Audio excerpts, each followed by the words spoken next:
Isang magandang araw po sa inyong lahat, mga minamahal kong mga kapatid sa Panginoon. Ito po ang inyong lingkod, si Pastor Roel Camia po, mula po dito sa Winnipeg, Manitoba, Canada.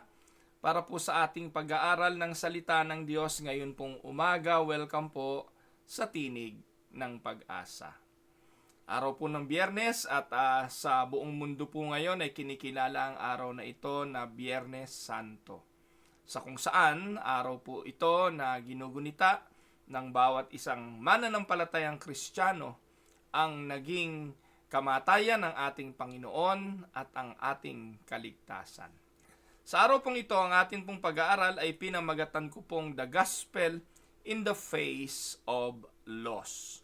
Atin po itong basahin, samahan po ninyo ako sa pagbasa ng ating mga talata. John 11:1-16. Now a man named Lazarus was sick. He was from Bethany, the village of Mary and her sister Martha. This Mary, whose brother Lazarus now lay sick, was the same one who poured perfume on the Lord and wiped his feet with her hair. So the sisters sent word to Jesus, Lord, the one you love is sick. When he heard this, Jesus said, the sickness will not end in death. No, it is for God's glory, so that God's Son may be glorified through it. Now Jesus loved Martha and her sister and Lazarus, so when he heard that Lazarus was sick, he stayed where he was 2 more days.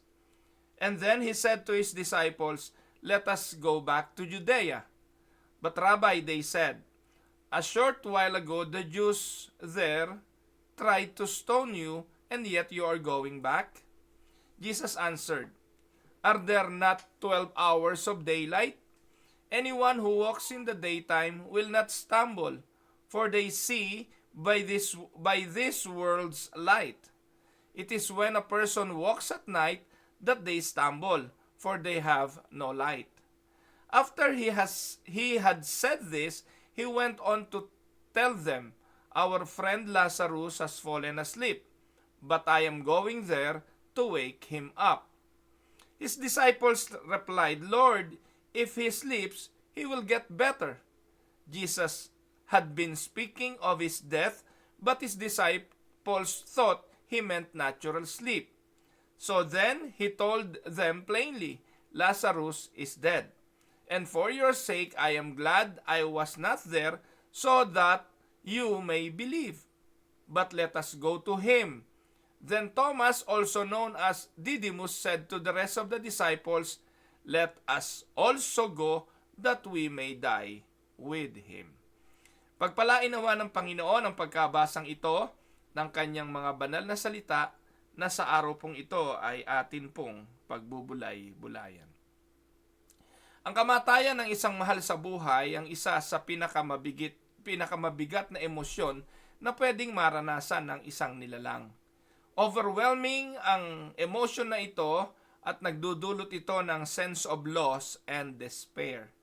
And for those who remain, the pain is deep and the weight of grief can seem unbearable. Hindi ko po alam kung kayo nakaranas ng mamatayan ng mahal sa buhay, mawala ng itinuturing yung kaduktong ng inyong buhay at ng inyong mga kaluluwa, at pag nawala ito, ganon kabigat ang damdaming dulot. We ask question like, why did God allow this? And where is God in my suffering? Those are the common questions people ask the Lord. Dito po sa 1 John chapter 11, we see the death of Lazarus and the reaction of his families and friends. From human standpoint, all hope was lost. Pag namatay ang isang tao, ang ating paniniwala, tapos na ang lahat. And dito po sa ating kasaysayan, through the passage, we learn that Christ is the one who is sovereign over life and death. Ipinakita ng Panginoong Jesucristo rito sa kasaysayang ito na siya ang may kapangyarihan hindi lamang sa buhay, maging sa kamatayan. And Jesus uses even our darkest moments for His glory and our ultimate good. So atin pong tingnan ang mga talata at atin pong pagbulay-bulayan. Una nating tingnan yung verses 11 hanggang 6. Doon po makikita natin yung the reality of death and human hopelessness. The passage begins by introducing Lazarus. Ang sabi po, si Lazarus, a man from Bethany, the brother of Mary and Martha. Sa binasa nating talata, ipinakilala rin si Mary na kung saan siya yung nagbuhos ng pabango sa paa ng Panginoon at pinunasan ito ng kanyang paa. So the sisters sent word to Jesus. They believed that Jesus can do something for their brother.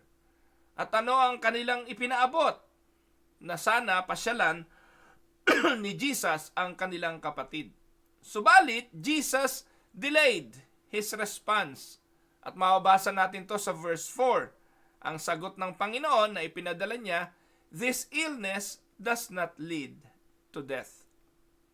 So, it is for the glory of God ang purpose nito. Hindi hahantong sa kamatayan ang kanyang karamdaman. So it is for the glory of God so that the Son of God may be glorified through it. These statements, mga kapatid, sets the stage for one of the Lord Jesus' greatest miracle. The demonstration of His deity. Na meron siyang kapangyarihang bumuhay ng patay. In fact, nang nagsugo si Juan ng mga alagad sa Panginoong Hesukristo, alagad ni John, no, pinadala niya kay Jesus para tanungin kung si Jesus na ba talaga yung Messiah, siya na ba yung tagapagligtas.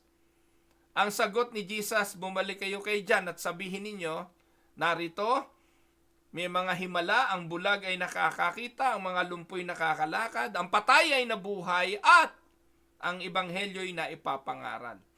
So those were the signs that can be done and performed by a Messiah. At ito pong nangyaring ito, demonstration ng kanyang pagiging Messiah. So, makikita po natin sa Psalms 39 verse 4 and 5, David reflects on the brevity of life, asking God to remind him of how fleeting his days are.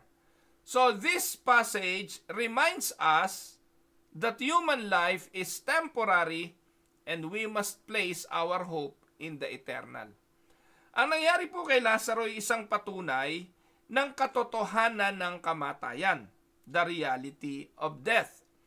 At ang kamatayan darating sa tao sa mga panahong hindi naman niya inaasahan, sa mga panahong hindi niya tiyak kung kailan darating.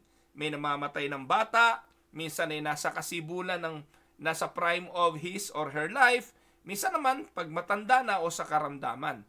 Pero ang writer ng Hebrews nagsabi, it was destined. The writer of Hebrews establishes that all people are destined to die and then face judgment, reinforcing the reality of death. And the Apostle Paul explains in Romans 5:12 that sin entered the world through one man, Adam, and through sin, death spread to all humanity. So this verse highlights the theological root of suffering and death. The root is sin, and falling in sin is the root of the suffering and even death. So dito po mga kapatid, ipinakikita ang realidad ng kamatayan at ang human hopelessness. Walang pag-asa dito.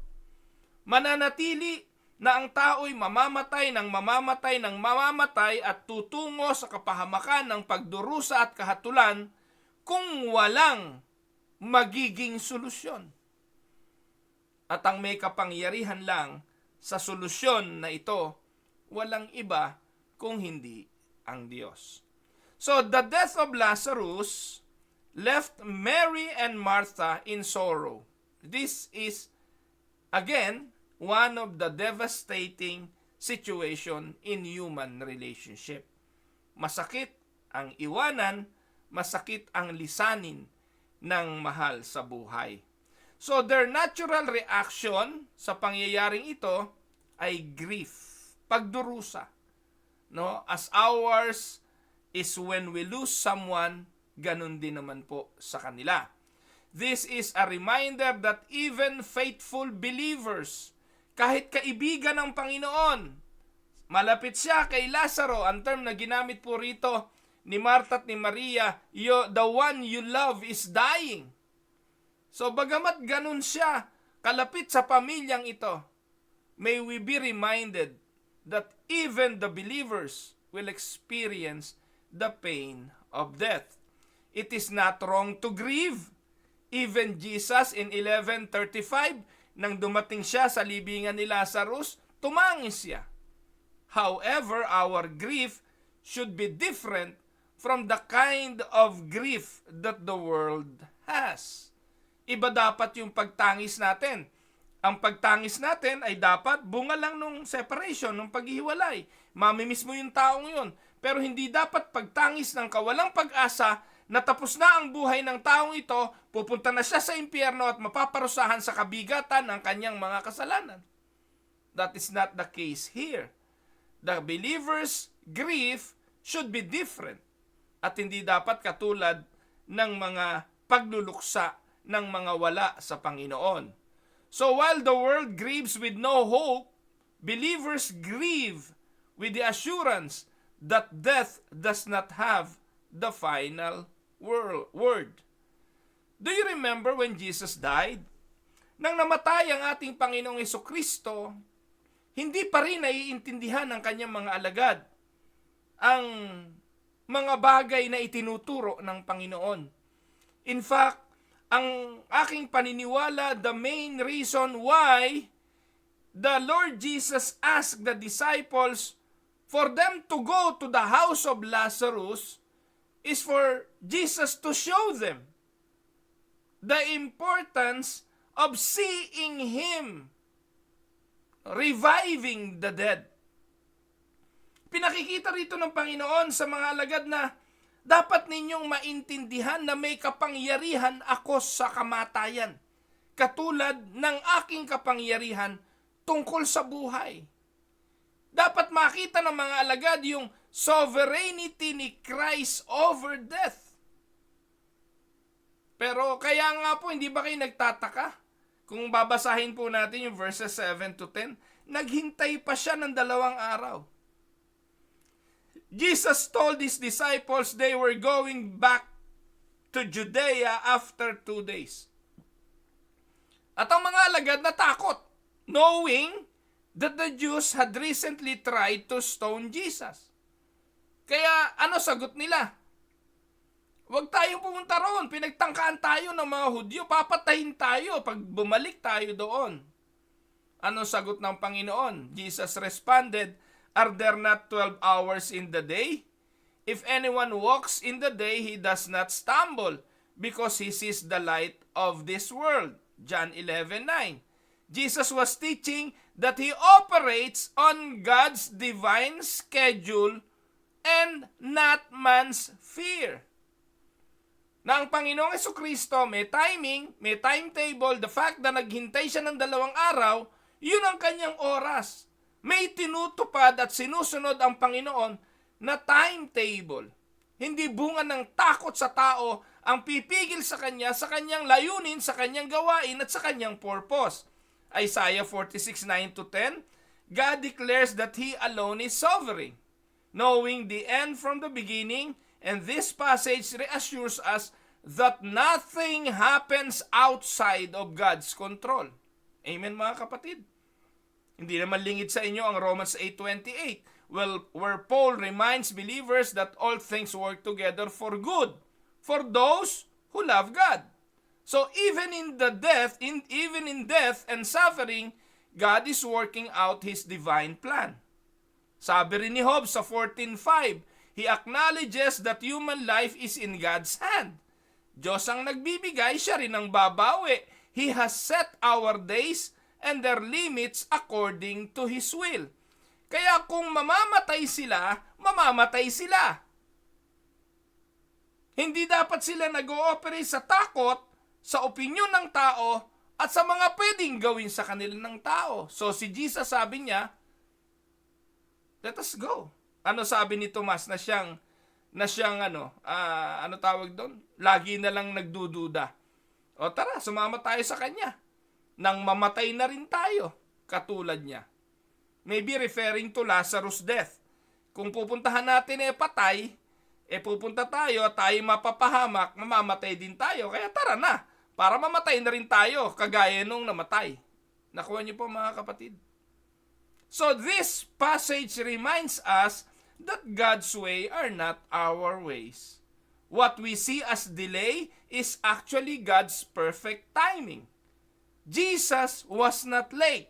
He was right on time to accomplish His great purpose. In the same way, when we face loss and suffering, we must trust that God is working even when we cannot see it. Amen? Now, what is the purpose of suffering and death? Makikita po natin to sa mga sumusunod na talata. Jesus told His disciples that Lazarus had fallen asleep. Isa po itong metaphor that signifies the temporary nature of physical death para sa mga mananampalataya. Uulitin ko, hindi po tayo naniniwala na ang kaluluwa ay natutulog. Ito po ay metaphor lamang ng ating Panginoong Hesukristo ay ipinapakita yung temporary nature.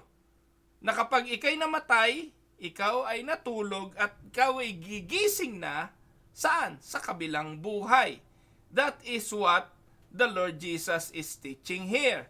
However, the disciples misunderstood, thinking na ang ibig sabihin ng Panginoon dito ay literal sleep lang. Kaya ang sagot nila, natutulog lang naman pala. Hayaan na natin siya, magigising din yan kung tulog lang. Kaya sa verse 14, kinlarify ito ng Panginoon. Lazarus has died. So dito, sinabi ng Panginoon, patay si Lazaro. And for your sake, I am glad that I was not there so that you may believe. So may layunin po ang kamatayang ito upang ang kanyang mga alagad ay maniwala. So his delays was intentional for the strengthening of the faith of his disciples. Kaya mga kapatid, ewan ko bakit nung ang ating Panginoong Hesukristo ay namatay na doon sa krus ng Kalbaryo, itong mga alagad na ito, hindi pa rin nila naiintindihan, hindi pa rin nila napag-uunawa na ang Panginoong Hesukristo ay may kapangyarihan laban sa kamatayan. Binanggit na niya, gigibain ko ang templo at sa ikatlong araw muli kong itatayo. Ano ang akala nila? Templong literal. Samantalang ang binabanggit niya ay ang kanyang katawan na pag namatay, 3 days, muli niyang ibabangon. Jesus has power over life and death. Sa mga pag-aaral na natin na nakalipas na mga araw, hindi po siya pinatay. Hindi siya pinatay ni Judas. Hindi siya pinatay ng mga pare, ng mga eskriba. Hindi siya pinatay ni Pilato. Hindi siya pinatay ng Roman Empire. Ang Panginoon ay isinugo ng Ama dahil sa pag-ibig. That is the purpose. So, the purpose of which, kung bakit dinilay ng Panginoon ang pagtungo kay Lazaro, ay para ipakita sa kanyang mga alagad ang kanyang kapangyarihan at palakasin ang kanilang pananampalataya.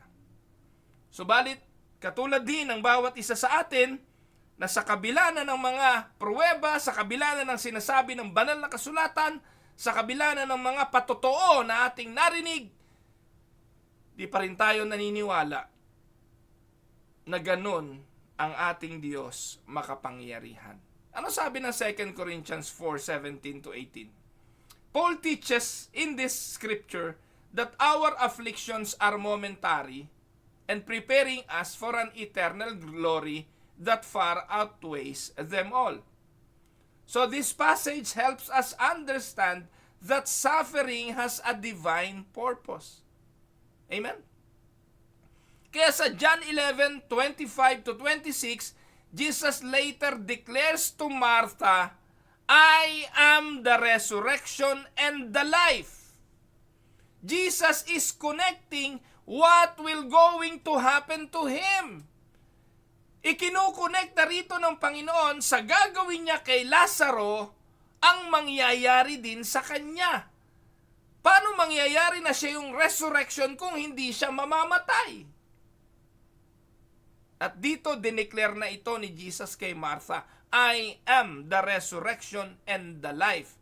Kung sino man, ikaw kapatid na nakikinig sa akin, kayo na nakatunghay sa tinig ng pag-asa, whoever believes in Jesus, though he die, yet shall he live. This central truth gives believers hope beyond the grave. Yung pinakakinatatakutan nating kamatayan, yung huling kakalabanin ng tao bago siya pumikit, ay pinagtagumpayan ng Panginoon dahil siya ang pagkabuhay na maguli at ang buhay. Kaya nga sa 1 Thessalonians chapter 4:13 to 14, the Apostle Paul instructs the Thessalonian church not to grieve like those who have no hope, because through Jesus, God will bring with him those who have fallen asleep. Amen, mga kapatid? So even in the deepest sorrow, God is working. Death serves to remind us of the brokenness of this world and our need for Christ, the only one who can bring true hope beyond the grave. Amen? Kaya, ano ang tugon ni Tomas sa verse 16? Balikan natin ito. Ano sabi ni Tomas? Let us also go that we may die with him.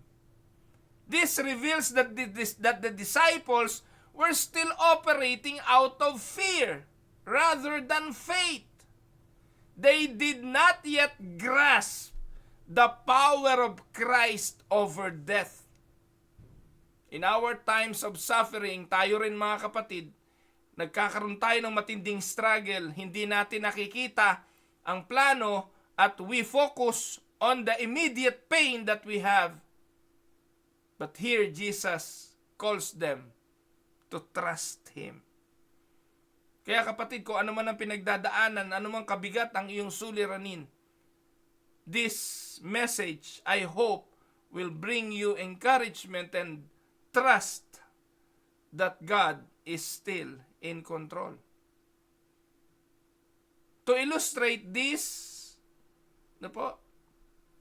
kung nakakakita po kayo ng mga farmer, ng mga magsasaka na magtatanim ng kanilang binhi in the winter.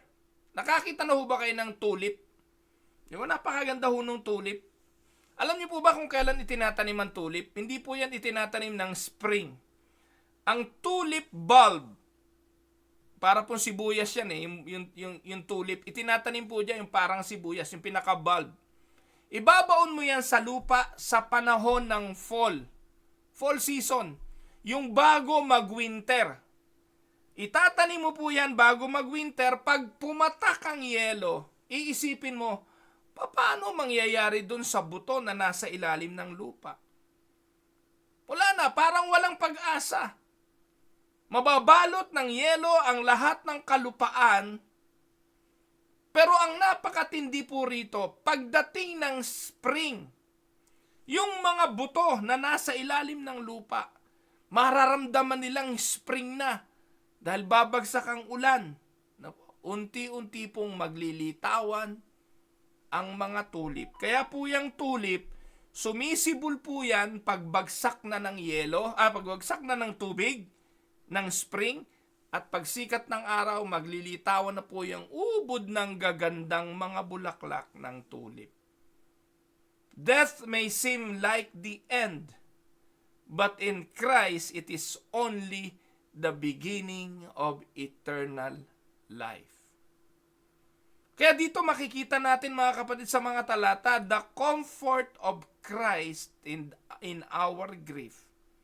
Through this passage, though this passage does not yet reveal the resurrection of Lazarus, it sets the stage for an even greater truth. Christ himself would soon die and he will rise again.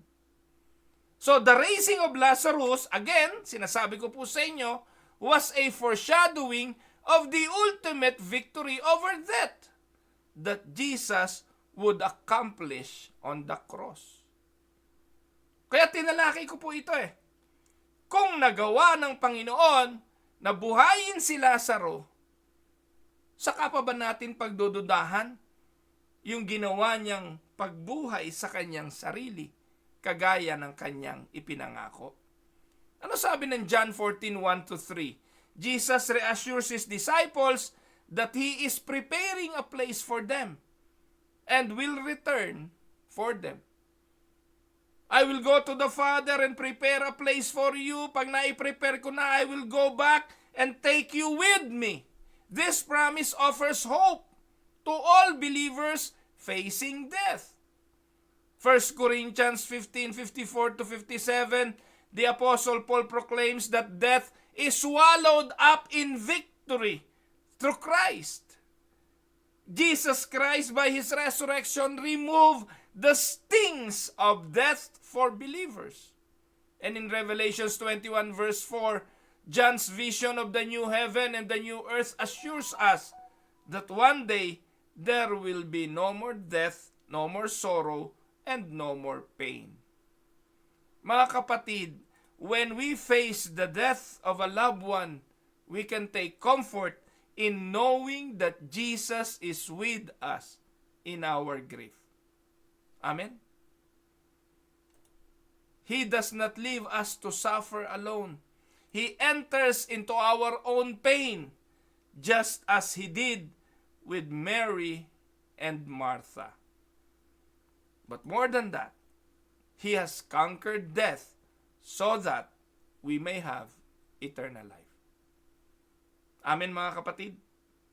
So to conclude our lesson for today, and i-apply po natin ang ating pinag-aralan, Jesus' actions in John 11 reminds us that when death seems hopeless, we must trust in God's sovereign work. Amen? He is not distant in our grief. Yes, he may delay it, but he is not ignoring it. He is near to the brokenhearted, katulad ng sinasabi ng Psalms 34 verse 18. Ultimately, the resurrection of Lazarus points us to the greater resurrection of Jesus himself, who conquered death once and for all. Amen? Now, let me give you some reflection questions na magagamit ninyo sa mga Bible study at sa inyong pag-aaral, sa inyong pamilya ngayong mahal na araw. Ikaw mismo ngayong mahal na araw, sagutin mo ang mga katanungang ito. 1. Have you ever felt like Mary and Martha, wondering why Jesus delayed? Ikaw ba'y nagtatanong din sa iyong sarili, katulad ni Martha at ni Mary, na bakit hindi agad tumugon ang Panginoon? Bakit kailangan palipasin niya ang 2 araw pa bago siya tumungo sa kanilang kahilingan? How did God show his faithfulness in the end? Second, how does knowing Christ is sovereign over life and death change your perspective on grief? Paano babaguhin ng pagkaunawa at pagkaintindi na ang Diyos ay makapangyarihan sa lahat, sa buhay at sa kamatayan, para baguhin ang ating perspektibo tungkol sa pagluluksa? Pangatlo, in what ways can you encourage someone who is mourning with the hope of the gospel? Pang-apat, how does the promise of resurrection bring comfort in your personal struggles? At panghuli, how does this passage challenge your faith in God's timing and purposes? Mga minamahal na mga kapatid, may we find comfort in Christ, who is our hope in life and death. Amen? Ito po ang inyong lingkod, si Pastor Roel Camia po, mula po dito sa Winnipeg, Manitoba, Canada, para po sa ating pag-aaral ng salita ng Diyos ngayong umaga, dito po sa Tinig ng Pag-asa. God bless po mga kapatid.